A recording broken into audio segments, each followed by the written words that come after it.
Trump ലോകത്തെ വല്ലാതെ മാറ്റിമറിച്ചുകൊണ്ടിരിക്കുകയാണ്. ഇത്ര വേഗത്തിൽ ഒരു വലിയ രാഷ്ട്രീയ മാറ്റം ലോകത്ത് ഇതിനു മുമ്പ് സംഭവിച്ചിട്ടില്ല. അപ്പോൾ ഇറാനുമായിട്ട് അമേരിക്കയ്ക്ക് പരമ്പരാഗത ശത്രുതയാണ്. പക്ഷേ ഇറാന് മുന്നിൽ ഇപ്പോൾ ട്രംപ് ഒരു ഓഫർ വെച്ചിട്ടുണ്ട്. വേണമെങ്കിൽ ചർച്ചയൊക്കെ ആരംഭിക്കാം, ഈ നിങ്ങൾ അണുവായുധങ്ങൾ നിർമ്മിക്കുന്ന പരിപാടി നിർത്തിയാൽ എന്ന് പറഞ്ഞത് ട്രംപിൻ്റെ ഒരു മാറ്റമാണോ? അത് അങ്ങനെ ഒരു മാറ്റമാണെങ്കിൽ അത് ഇറാൻ സ്വീകരിക്കുമോ? ട്രംപ് പറഞ്ഞിരിക്കുന്നത് നമുക്ക് ചർച്ചയാകാം എന്നാണ്. അത് ചർച്ചയെക്കുറിച്ച് സംസാരിക്കാറേ ഇല്ലായിരുന്നു. ഇല്ല. അപ്പം അദ്ദേഹം പറഞ്ഞിരിക്കുന്നത് there is something called the maximum pressure campaign. അത് നിലനിൽക്കും. ആ മാക്സിമം പ്രഷർ ക്യാമ്പയിൻ എന്ന് പറയുമ്പോൾ ഒരു തുള്ളി എണ്ണ പോലും വിൽക്കാൻ പറ്റാത്തൊരു സാഹചര്യം ഒരുക്കുക എന്നുള്ളതാണ് അദ്ദേഹം ഉദ്ദേശിക്കുന്നത്. അങ്ങനെ സാമ്പത്തികമായിട്ട് തകർക്കുക, എന്നാലും എന്തെങ്കിലും പറഞ്ഞാൽ കേൾക്കുള്ളൂ എന്നുള്ളതാണ്. അപ്പോൾ ഇറാൻ പറയുന്നത് ശരി, ഞങ്ങൾക്കും ചർച്ച താല്പര്യമാണ്, ചർച്ചയെ പറ്റിയൊന്നും വിരോധമില്ല. പക്ഷേ ഈ മാക്സിമം പ്രഷർ ക്യാമ്പയിൻ എന്ന് പറയുന്നത് ഒരു ഭംഗിയാവില്ല എന്നുള്ളതാണ് അവരുടെ അഭിപ്രായം.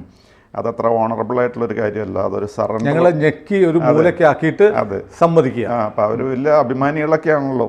അഭിമാനത്തിനൊന്നും കുറവൊന്നുമില്ല, വാശിക്കും കുറവില്ല. പിന്നെ അമേരിക്കയുടെ അല്ലെങ്കിൽ ഇസ്രായേലിൻ്റെ ശക്തി കാണുമ്പോഴാണ് എന്തെങ്കിലും ഒരു ചർച്ചയ്ക്കൊക്കെ തയ്യാറാകുന്നത്. അപ്പോൾ അവരിപ്പോൾ പറഞ്ഞിരിക്കുന്ന കണ്ടീഷൻ ഇതാണ്, ചർച്ചയൊക്കെ ആകാം, പക്ഷേ ഈ മാക്സിമം പ്രഷർ ക്യാമ്പയിൻ എന്നുള്ള പ്രസ്ഥാനത്തിലൊരു അയവ് വരുത്തണം എന്നാണ് അവർ ആവശ്യം. എന്ന് പറഞ്ഞാൽ വളരെ ലളിതമായി പറഞ്ഞ ഉപരോധമൊക്കെ മാറ്റിയാൽ ചർച്ചയാവാം. അതെ, ചർച്ചയാകാം. അപ്പം ഇങ്ങനെ സാമ്പത്തികമായിട്ട് തകർക്കരുത് എന്നുള്ളതാണ് അവരുടെ ഒരു ആഗ്രഹം. പിന്നെ ഞെക്കിക്കൊള്ളരുത്. അതെ. അപ്പോൾ ട്രംപ് പറഞ്ഞിരിക്കുന്നത് ഞങ്ങൾക്കും നെഗോഷിയേഷൻ തന്നെയാണ് താല്പര്യം. നെഗോഷിയേഷനിൽ നിങ്ങൾക്ക് താല്പര്യമുണ്ടെങ്കിൽ ഞങ്ങൾക്കും അതാണ് താല്പര്യം. ഞങ്ങൾക്ക് ബോംബിങ്ങിൽ താല്പര്യമില്ല. കുറച്ച് ദിവസം മുമ്പ് ഇസ്രായേലും അമേരിക്കയും കൂടി ബോംബ് ചെയ്യും എന്നൊക്കെ പറഞ്ഞ കാര്യം ഞങ്ങൾ മാറ്റിവെക്കാൻ തയ്യാറാണ്. പക്ഷേ അതിനൊരു ആവശ്യമുണ്ട്, ഒരു കണ്ടീഷനുണ്ട്. അതായത് നിങ്ങൾ ഈ ന്യൂക്ലിയർ പവറിൻ്റെ കാര്യത്തിൽ ഒരു തീരുമാനത്തിലെത്തണം. അല്ലാതെ ഈ രീതിയിൽ മുന്നോട്ട് പോകരുത്. ഇപ്പോൾ റിസർച്ചും കാര്യങ്ങളൊക്കെ നടന്നുകൊണ്ടിരിക്കുകയാണല്ലോ. ന്യൂക്ലിയർ ബോംബ് ഉണ്ടാക്കാവുന്നതിൻ്റെ അടുത്തെത്തി നിൽക്കുകയാണെന്നാണ് പറയുന്നത്. അപ്പോൾ ട്രംപ് പറയുന്നത് ഒരു കാരണവശാലും ഞങ്ങൾ ന്യൂക്ലിയർ പവർ ഉണ്ടാകാനോ അല്ലെങ്കിൽ ന്യൂക്ലിയർ ബോംബ് ഉണ്ടാകാനോ അതിന് ഞങ്ങൾ ഒരിക്കലും സമ്മതിക്കില്ല. ആ ന്യൂക്ലിയർ ബോംബിൻ്റെ കാര്യം ഒരിക്കലും ചിന്തിക്കേണ്ട, അത് ഞങ്ങൾ അനുവദിക്കില്ല. ടെനി കോസ്റ്റ് അത് ഞങ്ങൾ തകർത്ത് കളയും എന്നാണ് അവർ പറഞ്ഞിരിക്കുന്നത്. പിന്നെ സമാധാനമൊക്കെ ഓക്കെ, അതിലൊന്നും കുഴപ്പമില്ല. അപ്പോൾ ഇറാനെ സംബന്ധിച്ചിടത്തോളം ഇറാനുള്ള പ്രശ്നം ഈ അഭിമാനത്തിൻ്റെ കുറച്ച് പ്രശ്നം വന്നിരിക്കുകയാണ്. ഇപ്പോൾ ഇങ്ങനെ this is like A surrender എന്നാണ് അവരുടെ ഒരു ഫോറിൻ മിനിസ്റ്റർ ഉണ്ട്, അറാക്ചി എന്ന് പറഞ്ഞിട്ട്. അറാക്ചി പറഞ്ഞിരിക്കുന്നത് നമുക്ക് മ്യൂച്വലി ഒരു റെസ്പെക്റ്റ് കാണിക്കുന്ന രീതിയിലാണെങ്കിൽ ഈ നെഗോഷിയേഷൻ മുന്നോട്ട് പോകുള്ളൂ. നെഗോഷിയേഷനിൽ ഞങ്ങൾക്ക് താല്പര്യമുണ്ട്, പക്ഷേ ഇങ്ങനെ ഡിസോണറബിൾ ആക്കി കഴിയുമ്പോൾ അത് ബുദ്ധിമുട്ടാണ് എന്നാണ് അവർ പറയുന്ന ഒരു കാര്യം. അപ്പോൾ പിന്നെ ഈ ഇദ്ദേഹം പറഞ്ഞിരിക്കുന്നത് ഒരു വെരിഫൈഡ് ന്യൂക്ലിയർ പീസ് എഗ്രിമെൻറ്റ് വേണം എന്നാണ് ട്രംപ് പറയുന്നത്. അതായത് അവിടെ എന്തൊക്കെയാണ് ന്യൂക്ലിയർ ടെസ്റ്റ് നടക്കുന്നത്, അല്ലെങ്കിൽ റിസർച്ച് നടക്കുന്നത്, അല്ലെങ്കിൽ എന്തെല്ലാം പ്രോഗ്രസ് ന്യൂക്ലിയർ കാര്യങ്ങളിൽ വരുന്നുണ്ട്, അത് ഞങ്ങൾക്ക് അപ്പോൾ വെരിഫൈ ചെയ്തുകൊണ്ടിരിക്കണം. അതായത് ഇത് ന്യൂക്ലിയർ ബോംബിലേക്കല്ല പോകുന്നതെന്ന് ഞങ്ങൾക്ക് ഉറപ്പ് വരുത്തണം. അത് വന്നാൽ ഒരു കാരണവശാലും ഞങ്ങൾ സമ്മതിക്കില്ല എന്നാണ് പറഞ്ഞിരിക്കുന്നത്. അപ്പോൾ ആ രീതിയിലാണ് ഇപ്പോൾ കാര്യങ്ങൾ പോകുന്നത്. മാക്സിമം പ്രഷർ എന്ന് പറയുന്ന ആ പോയിന്റിലാണ് അവർ തമ്മിലിപ്പോൾ അല്പം ഉടക്കിൽ നിൽക്കുന്നത്. പിന്നെ അദ്ദേഹം പറയുന്നത് നെഗോഷിയേഷൻ എന്ന് പറഞ്ഞു കഴിഞ്ഞാൽ ഈ രീതിയിൽ പോകുമ്പോൾ ഇതിന് നെഗോഷിയേഷൻ എന്നല്ല പറയുക, ഇത് സറണ്ടർ എന്നാണ് പറയുന്നത്. അതുകൊണ്ട് ഈ സറണ്ടർ ചെയ്യുന്ന രീതിയിലേക്ക് ഞങ്ങളോട് പറയരുത്, അത് ഞങ്ങൾക്ക് പറ്റില്ല എന്നുള്ളതാണ് ഈ റാക്ചി എന്ന് പറയുന്ന ആൾ ഇപ്പോൾ പറഞ്ഞിരിക്കുന്നത്. എന്തായാലും എപ്പോഴും ഇവരുടെ ചർച്ചകൾ എന്നൊക്കെ പറഞ്ഞാൽ ഇവരുടെ ഈ രണ്ടു കൂട്ടരും പിടിവാശി. അല്ല, അപ്പോൾ ഒരു സംശയം എനിക്കുണ്ട്. ന്യൂക്ലിയർ വെപ്പൺസ് ഉണ്ടാക്കാൻ പാടില്ല, ഈ കണ്ടീഷൻ സമ്മതിച്ചാൽ ഉപരോധം പിൻവലിക്കാം.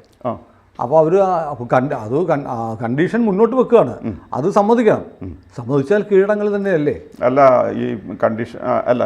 ഈ കണ്ടീഷൻ അവർക്ക് അംഗീകരിക്കാൻ ബുദ്ധിമുട്ടില്ല. അതിപ്പോൾ അവർ എഗ്രി ചെയ്തിട്ടുണ്ടല്ലോ.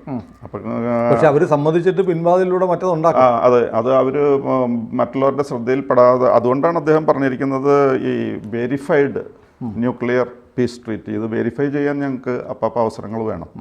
നിങ്ങൾക്ക് സ്വതന്ത്രമായിട്ടെല്ലാം ചെയ്യാം എന്ന് വിചാരിക്കരുത്. വെരിഫൈ ചെയ്യാൻ ഇവിടെ എന്താ നടക്കണമെന്ന് കൃത്യമായിട്ട് മനസ്സിലാക്കാൻ ഞങ്ങൾക്ക് അവസരം ഉണ്ടായിരിക്കണം. എന്നാലേ ഈ പദ്ധതിയുമായിട്ട് മുന്നോട്ട് പോകാൻ പറ്റുള്ളൂ. അല്ലാതെ എല്ലാം നിങ്ങളുടെ ഡിസ്ക്രിപ്ഷന് വിട്ടിട്ട് ആ രീതിയിൽ മുന്നോട്ട് പോകാൻ ഞങ്ങൾക്ക് ഉദ്ദേശമില്ല. വെരിഫൈ ചെയ്യാനായിട്ട് എപ്പോഴും അവസരം ഉണ്ടാകണം. അപ്പോൾ അതാണ് ഇപ്പോൾ ചർച്ച ചെയ്തുകൊണ്ടിരിക്കുന്നത്. പക്ഷേ അറാക്ചി എന്നൊക്കെ പറയുന്നത് കുറച്ച് ആയത്തുള്ളയുടെ കൂടെ നിൽക്കുന്ന ഒരാളാണ്. പിന്നെ പ്രസിഡന്റ് ഉണ്ട്, അതെ, പേരിനൊരാളുണ്ട്. അദ്ദേഹം കുറച്ച് വിട്ടുവീഴ്ചയൊക്കെ ചെയ്ത് ഒരു തീരുമാനത്തിലേക്ക് വരികയാണെങ്കിൽ കാര്യങ്ങൾക്ക് പുരോഗതി ഉണ്ടായിരിക്കും. ഇപ്പോഴത്തെ കണ്ടീഷനിൽ ഇവരുടെയൊക്കെ ചർച്ച എന്ന് പറഞ്ഞാൽ നോൺ സ്റ്റാർട്ടർ എന്ന് പറയുമല്ലോ, ഇത് അങ്ങോട്ടുമില്ല അങ്ങോട്ടില്ലാത്തൊരു കണ്ടീഷനിൽ വന്ന് പിന്നെ ഒരു പുരോഗതിയില്ലാത്ത അവസ്ഥ വരും. അല്ല, പക്ഷേ ഇറാൻ ഒരു ടേബിളിന് ഇപ്പുറത്തിരിക്കേണ്ടി വരത്തില്ലേ? തീർച്ചയായിട്ടും. ഇപ്പം അവർക്ക് മനസ്സിലായി, കാരണം അവർ ഉദ്ദേശിച്ച പോലെ ഒന്നും നടന്നില്ലല്ലോ. അവർ പ്ലാൻ ചെയ്തിരുന്നത് ഒരു റിംഗ് ഓഫ് ഫയർ എന്നാണല്ലോ പറഞ്ഞിരുന്നത്. ഈ ആൾക്കാരെ ഇറാഖ്, സിറിയ, എല്ലാവരും ചേർന്നിട്ട് വലിയൊരു യുദ്ധത്തിലേക്ക് വരും. യമൻ, പിന്നെ മറ്റേ ഹിസ്ബുള്ള, ഇവരൊക്കെ കൂട്ടിയിട്ട് ഇസ്രായേലിൻ്റെ ചുറ്റിനും റിംഗ് ഓഫ് ഫയർ ഉണ്ടാക്കിയിട്ട് എപ്പോഴും മിസൈൽ വീട്ടിലും മറ്റും നിർത്തിപ്പൊരിക്കുക എന്നുള്ളതായിരുന്നു. ആ പ്ലാൻ വലിയ പ്രാവർത്തികമാകില്ല എന്നുള്ളത് ഇപ്പോൾ വ്യക്തമായി, അവർക്കാണ് മനസ്സിലായി. വ്യക്തമായെന്ന് മാത്രമല്ല, അടി ഇങ്ങോട്ട് കിട്ടുമെന്നുമായി. അതെ, അവർക്ക് നല്ലപോലെ അടി കിട്ടി. ഇപ്പോൾ ഇസ്രായേൽ അവിടെ ഇറാനിലേക്ക് ചെന്നത് അവരുടെ ഫ്ലൈറ്റാണല്ലോ ചെല്ലുന്നത്, വെറുതെ റോക്കറ്റ് വിടലല്ല. അവർ കൃത്യമായിട്ട് അടിച്ചു കളയേണ്ടതൊക്കെ അടിച്ചു കളഞ്ഞ അവരുടെ എയർഫോഴ്സിനെ നിഷ്പ്രഭമാക്കി. പിന്നെ അവർക്ക് പ്രാക്ടിക്കലി എയർഫോഴ്സ് എന്ന് പറയാനായിട്ട് ഇല്ല, കാരണം അത് 1978, 79 ഉള്ള സാധനങ്ങളേ ഉള്ളൂ. അപ്പോൾ അതുകൊണ്ടൊക്കെ ഒരു പക്ഷേ ഇങ്ങനെ പറഞ്ഞു അങ്ങോട്ടും ഇങ്ങോട്ടും ഇത്തിരി തർക്കിച്ചും ഒക്കെ ആയിട്ട് മുന്നോട്ട് ഖമനേയിക്ക് ഇപ്പോൾ അയാൾ ജീവിച്ചിരിപ്പുണ്ടെന്നാണ് പറയുന്നത്. ഗുരുതരമായ ആരോഗ്യ പ്രശ്നങ്ങൾ അന്നത്തെ ആക്രമണത്തിൽ പരിക്കേറ്റത് കൊണ്ടോ അല്ലാതെയോ എന്താണെന്നറിയില്ല, രോഗങ്ങളൊക്കെ പലതും ഉണ്ട്. പഴയ പോലെ സജീവമല്ല. എന്നാൽ പോലും ഇപ്പോൾ ഒരു അർദ്ധസമ്മതം, അറക്കൽ ബീവിയെ കെട്ടാൻ അരസമ്മതം എന്ന് പറയുന്നത് പോലെ വേണമെങ്കിൽ ചർച്ചയ്ക്കൊക്കെ ആവാം എന്ന് ഇറാൻ പറയുന്നത് ഇപ്പോൾ ഒരു നിസ്സഹായാവസ്ഥ ഇറാന് ഫീൽ ചെയ്യണം. കാരണം വേറെ ആരും കൂടാനില്ലല്ലോ, മറ്റേ അറേബ്യൻ കൺട്രീസ് ഒന്നും ഒരു സപ്പോർട്ട് ചെയ്യണില്ലല്ലോ. ഖമനേയിക്ക് മരണഭയം ഉണ്ടാവും. ഇനി ഒരു ആക്രമണം വന്നാൽ തന്റെ തലയിൽ ബോംബ് വീഴുമെന്ന് ഉറപ്പാണ്. അതെ, അപ്പോൾ ഗോയിങ് ബൈ പ്രസിഡൻസ് ഈ സംഭവങ്ങൾ നടന്നതിന്റെ വെളിച്ചത്തിൽ ഇനി ആക്രമണം ഉണ്ടായി കഴിഞ്ഞാൽ അദ്ദേഹത്തിൻ്റെ തലയിലേക്ക് ഇത് വരാം എന്നുള്ളൊരു ചിന്ത അദ്ദേഹത്തിന് വന്നിട്ടുണ്ടാവും. അപ്പോൾ അതുകൊണ്ടാണ് ഇപ്പോൾ യറാക്ചി പറയുന്നത്, നേരത്തെ തന്നെ JCPOA എന്ന് പറഞ്ഞിട്ട് joint comprehensive plan of action, അത് പണ്ട് ട്രംപ് എടുത്ത് നശിപ്പിച്ച് കളഞ്ഞിട്ടുണ്ട്. പക്ഷേ അതനുസരിച്ച് വേണം കാര്യങ്ങൾ പോകാനായിട്ട്, ഞങ്ങൾ ചർച്ചയ്ക്ക് തയ്യാറാണ് എന്നാണ് പറയുന്നത്. അപ്പോൾ ചില കണ്ടീഷൻസ് ഇപ്പോൾ എല്ലാവർക്കും അഭിമാന പ്രശ്നമായിട്ട് എന്തെങ്കിലും കണ്ടീഷൻ പറയുമല്ലോ, പക്ഷേ they are for a negotiation. അതാണ് ഇപ്പോഴത്തെ നമുക്ക് മനസ്സിലാക്കാവുന്ന കാര്യം. അല്ല, അങ്ങനെ ഒരു ചർച്ച ഉണ്ടാവുകയും അമേരിക്കയും ഇറാനും തമ്മിലുള്ള ദീർഘകാലമായ ശത്രുത, എത്രയോ കാലമായി അമേരിക്കൻ എംബസി കയറുകയും അവിടെ ബന്ദികളാക്കി വെക്കുകയും അവരെ കൊല ചെയ്യുകയും ഒക്കെ ചെയ്ത സംഭവങ്ങൾ മുതൽ ഇങ്ങനെ തീരാ പകയുടെ ഒരുപാട് അധ്യായങ്ങൾ കിടപ്പുണ്ട്. ഈ ചർച്ചയിലൂടെ അതൊക്കെ ശാശ്വതമായി പരിഹരിക്കപ്പെടുമോ എന്ന് പ്രതീക്ഷിക്കാം നമുക്ക്. കാരണം ഈ ജിമ്മി കാർട്ടറുടെ കാലത്ത് തന്നെ ആകെ വഷളായി പോയല്ലോ കാര്യങ്ങൾ. അന്ന് ഈ പറഞ്ഞ എംബസി കൈകാര്യം ചെയ്ത രീതിയൊക്കെ വളഞ്ഞു വെച്ചു. മാത്രമല്ല അത് കഴിഞ്ഞിട്ട് 1-2 ദിവസമല്ല, 444 days, 1.5 വർഷത്തോളം 444 days വെച്ചു. അത് ഇറാഖുമായിട്ട് യുദ്ധം വന്നതുകൊണ്ടാണ് അതിനൊരു പരിഹാരം ഉണ്ടായെന്ന് പറഞ്ഞു. കാര്യം റൊണാൾഡ് റീഗൻ അപ്പോഴേക്കും വന്നായിരുന്നു. പിന്നെ അന്നത്തെ സംഭവം എന്ന് പറഞ്ഞാൽ അമേരിക്ക ഇവരെ രക്ഷപ്പെടുത്തി കൊണ്ടുവരാനൊരു കമാൻഡോ ആക്ഷൻ നടത്തിയിരുന്നു. കമാൻഡോ ആക്ഷൻ നടത്തി കഴിഞ്ഞിട്ട് അത് പരാജയപ്പെട്ടു പോയി. അതിലൊന്ന് ആലോചിച്ച് നോക്കുക, നമ്മൾ അമേരിക്കൻ എംബസി ഇവർ ഇറാൻ സ്പോൺസേഡ് ആയിട്ടുള്ള ആളുകൾ വളയുന്നു, അമേരിക്കക്കാർ അതിനകത്ത് ബന്ദിയാവുന്നു, അമേരിക്കയ്ക്ക് ഒന്നും ചെയ്യാൻ പറ്റാതെ 1.5 വർഷത്തോളം അവർ ബന്ദികൾ, ഇപ്പോൾ നമ്മൾ ഗസയിലെ ബന്ദികളെ കുറിച്ച് പറയുന്നുണ്ട്, അതുപോലെ തന്നെയായിരുന്നു. അതെ, നോ ഡൗട്ട് അതിലും കുറച്ചും കൂടി വഷള. കാരണം ഈ എംബസി എന്ന് പറഞ്ഞാൽ ഒരു രാജ്യത്തിൻ്റെ ഏറ്റവും പരമാധികാര കേന്ദ്രമാണ്. അതെ, അത് മാത്രമല്ല അതിന് ആൾക്കാർ എക്സ്ട്രാ ടെറിട്ടോറിയാലിറ്റി എന്നൊക്കെ പറയും. കാര്യം ഇറാൻ്റെ ഭൂമിയിലാണ്, പക്ഷേ അമേരിക്കൻ സോവറിനിറ്റിയാണ്. അതെ, അവിടുത്തെ ആ ഏരിയയിൽ അമേരിക്കൻ നിയമമാണ് ബാധിക്കുകയുള്ളൂ. ഇവർ പോയിട്ട് ഇവർക്ക് തോന്നിയ വശം ഒരു സിവിലൈസ്ഡ് കൺട്രി ഒരിക്കലും ചെയ്യാത്ത രീതിയിലാണ് അവർ പെരുമാറിയത്. പിന്നെ ഒരു മാർഗ്ഗമില്ലാത്തതുകൊണ്ടാണ് ഈ കമാൻഡോ ഓപ്പറേഷനൊക്കെ ശ്രമിച്ചത്. അതാണെങ്കിൽ പരാജയപ്പെട്ടു പോവുകയും ചെയ്തു. അപ്പോൾ അങ്ങനെ അമേരിക്ക വല്ലാതെ തോറ്റുപോവുകയും നാണം കെട്ടുപോവുകയും ചെയ്തൊരു സംഭവമായിരുന്നു. അത് തന്നെ, വളരെ നാണം കെട്ട് ഒരു എംബസിയെ എങ്ങനെ പിടിച്ചു വയ്ക്കുക എന്നൊക്കെ പറഞ്ഞു കഴിഞ്ഞാൽ. പിന്നെ അവർക്കാണെങ്കിൽ ഇപ്പോൾ ഇന്ത്യ അല്ലെങ്കിൽ വേറെ ഒരുവിധം സാധാരണ രാജ്യങ്ങളൊക്കെ ആണെങ്കിൽ ഈ എംബസിയിലുള്ളവർക്ക് എന്തെങ്കിലും സംഭവിക്കട്ടെ എന്ന് വിചാരിച്ച് അങ്ങോട്ട് കയറി ആക്രമിക്കും. പക്ഷെ അമേരിക്ക എന്ന് പറഞ്ഞാൽ ഈച്ച് ലൈഫ് കൗണ്ട്സ്. അങ്ങനെ ഈ മനുഷ്യജീവൻ വെച്ച് പന്താടാനായിട്ട് അവർക്ക് താല്പര്യമില്ല.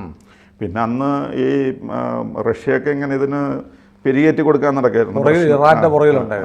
അന്ന് വാസ്തവത്തിൽ ജിമ്മി കാർട്ടർ ഒരുവിധം കൊള്ളാവുന്ന ആൾക്കാരെയൊക്കെ നല്ല ലോഹ്യത്തിലെടുക്കാൻ അദ്ദേഹത്തിന് കഴിവുണ്ടായിരുന്നു. അങ്ങനെയാണല്ലോ ഈജിപ്തിനെയും ഇസ്രായേലിനെയൊക്കെ യോജിപ്പിച്ച് കൊണ്ടുവന്നത്. പക്ഷേ മറുവശത്തുണ്ടായിരുന്നത് ഈ പറയുന്ന ഒരാൾ ആയത്തുള്ള ഖൊമേനിയും പിന്നെ മറ്റേ ആൾ ബ്രഷ്നേവും ആയിരുന്നു. ബ്രഷ്നേവും ഇവർ രണ്ടുപേരും എന്ന് പറഞ്ഞു കഴിഞ്ഞാൽ ഒരു ഇൻട്രാൻസിജൻ്റ് ആറ്റിറ്റ്യൂഡായിരുന്നല്ലോ, അതായിരുന്നു പ്രശ്നം. പിന്നെ റഷ്യയിലും ഭരണമാറ്റം വന്ന് കഴിഞ്ഞപ്പോൾ കാര്യങ്ങൾ മാറി. എന്തായാലും അന്ന് ഈ ഇറാഖ് വാറുകൊണ്ടാണ് അത് പെട്ടെന്ന് പരിഹരിക്കപ്പെട്ടത്. അമേരിക്കയുടെ മാനം രക്ഷിക്കപ്പെട്ടു. ഏതായാലും അമേരിക്കയും ഇറാനും തമ്മിലുള്ള ശത്രുത ഒരു സമാധാന കരാർ കൊണ്ടൊന്നും പരിഹരിക്കപ്പെടാൻ പോകുന്നതല്ല. പക്ഷേ ഈ പറഞ്ഞതുപോലെ ഇറാൻ ഒരു ന്യൂക്ലിയർ രാജ്യമാവുന്നത് തടയാൻ, ആണവ ബോംബുള്ള രാജ്യമാവുന്നത് തടയാൻ ഒരുപക്ഷെ ട്രംപിന് കഴിഞ്ഞേക്കാം. പിന്നെ വേറൊരു കാര്യം എന്താണെന്ന് വെച്ച് കഴിഞ്ഞാൽ ഇറാനിലാണെങ്കിലും ഇപ്പോൾ ഇവർക്ക് മാറ്റം വന്നില്ലെങ്കിൽ ആയത്തുള്ളമാരൊക്കെ പഴയ പോലെയൊക്കെ നടക്കും.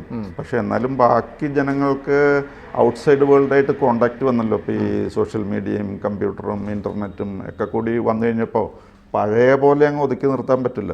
പിന്നെ അവിടുത്തെ സ്ത്രീകളാണെങ്കിൽ അവരുടെ സ്വാതന്ത്ര്യത്തിന് വേണ്ടി കാക്ഷിക്കുന്നവരാണ്. അപ്പം അങ്ങനെയൊക്കെ വന്നു കഴിഞ്ഞപ്പോൾ ആയത്തുള്ളമാരുടെ പഴയ ആ രീതി ഫലിക്കില്ല. അതുകൊണ്ട് ഇപ്പോഴും ഒരു അയൺ ഹാൻഡ് മുഷ്ടി കൊണ്ട് കൈകാര്യം ചെയ്തുകൊണ്ടിരിക്കുകയാണ്. ഏതായാലും ട്രംപ് ഒരുപക്ഷെ ഇറാനിലേക്ക് സ്വാതന്ത്ര്യത്തിൻ്റെ കാറ്റ് കടന്നു വരാനുള്ള വാതിലുകൾ തുറന്നിടുമായിരിക്കും. അതെ, എന്തെങ്കിലും മാറ്റം വരട്ടെ എന്ന് പ്രതീക്ഷിക്കും. കൂടുതൽ വാർത്തകളും വിശേഷങ്ങളും നിങ്ങളിലേക്ക് എത്താൻ ABC മലയാളം സബ്സ്ക്രൈബ് ചെയ്യുക, ബെൽ ബട്ടണും അമർത്തുക.